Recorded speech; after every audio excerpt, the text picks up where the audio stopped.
This would be how a Marine would be dressed in 1950 during the Korean conflict. Now, at that time, the peninsula of Korea was experiencing some of the coldest weather they had ever had on record. The conditions that they were experiencing, 20 to 30 below zero, were not going to keep you that warm with the gear that they were being worn. Now, if you look way down here in the snow, there is a wrapper, and that is a Tootsie Roll wrapper. Now, that Tootsie Roll wrapper didn't get there by accident. It's there to signify that in those days, all the communications were via radio.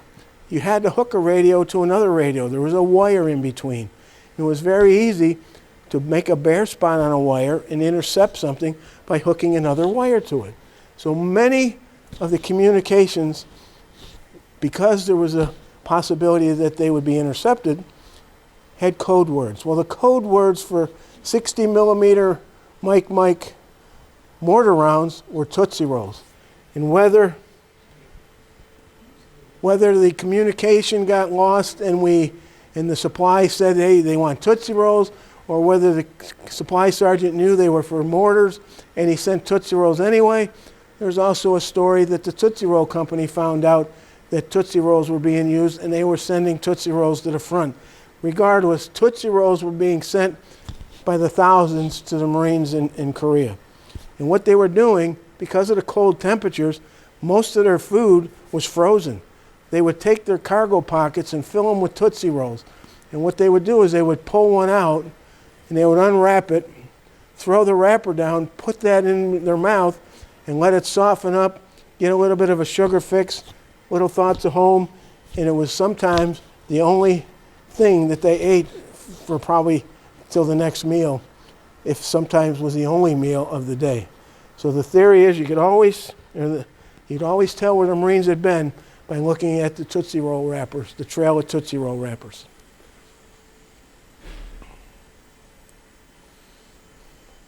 So as we enter into Korea, this was the Cold War. The Cold War was the first time that the spread of communism was really something that we had to worry about. The North Koreans, although they won't admit it, they invaded South Korea. And we were sent to help stabilize the region. And again, we have this case of some of the weapons that were used by the Americans. We have the grease gun up there, an 81 millimeter mortar. This is a recoilless rifle, the bazooka, the M1 Garand. And over these, some of these are Chinese and Korean weapons. One of the key battles in Korea were for Inchon and Seoul. And what they did was the Marines made a very famous landing in Inchon when nobody else thought that we should go. We have a very, very good short movie that depicts how General MacArthur and all the Joint Staff decided that Inchon, even though it wasn't the logical place to make an amphibious landing, and that's why General MacArthur took it, because it was some place that the enemy would never think that they were going to come. So we have a real nice movie that you can see when you come.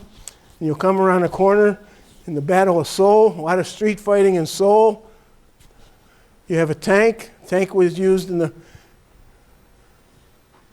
street fighting in Seoul. And then we come to probably one of our premier visitation areas, and this is the Chosin Reservoir campaign. Now, the Chosin Reservoir is in North Korea.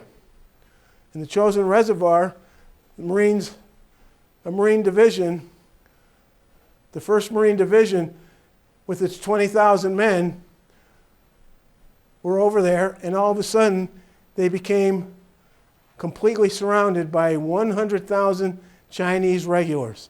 So they were outnumbered about 5 to 1. And they had to fight their way out of the Chosin Reservoir. They were completely surrounded, and it took days and weeks to fight their way out. And they brought all their dead, all their wounded, all their equipment. They took it all out until they got to the sea. And one of the more critical parts was the Koktong Pass. And the Koktong Pass was something that we here in the museum we've tried to recreate in what we call the cold room. And this to give you an idea of what those Marines, the 20 and 30 below zero temperatures, they endured.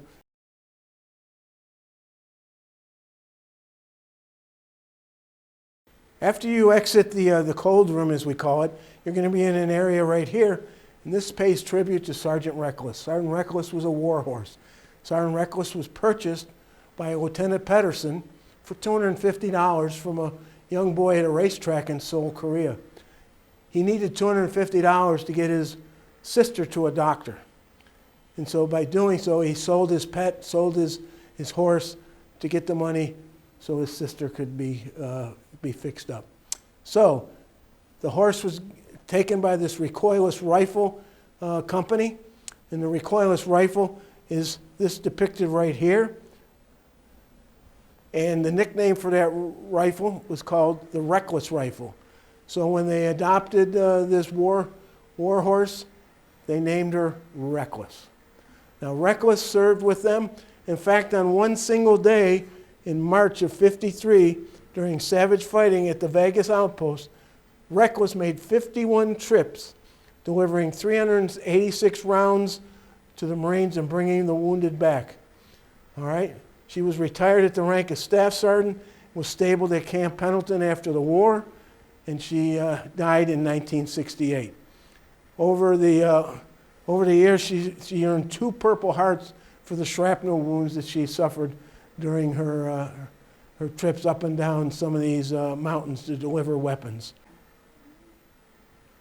Okay, so if we walk around the corner here, you're going to see there's a little bit of a tribute to Marine Corps aviation. Now, aviation was a critical part of getting those Marines out of the Chosin Reservoir. In fact, some very famous aviators sort of started their career. Many people don't know that Ted Williams was called to active duty during the Second World War, served a couple years, went back to the Boston Red Sox, and was involuntarily called back to active duty during the Korean conflict and was on active duty for about 3 years. He flew Corsairs and later F-9F Panthers, which is that aircraft up above. Another famous aviator that you'll probably was John Glenn. So as we walk out this way, you can see there's an LVT-1 in Leatherneck Gallery that is very small. This is, 15 years later, an LVT-3. Much bigger, has more advantages, has a drop so you can go off the tail. It protects you a little bit. It's bigger, stronger, faster, holds more troops, has more machine guns, and that ramp in the back closes up so that as it goes through the surf, it's watertight. And as we walk through here, there's a lot more to see here in the Korean exhibit, and we hope that you can take this on when you make your actual visit to the museum soon.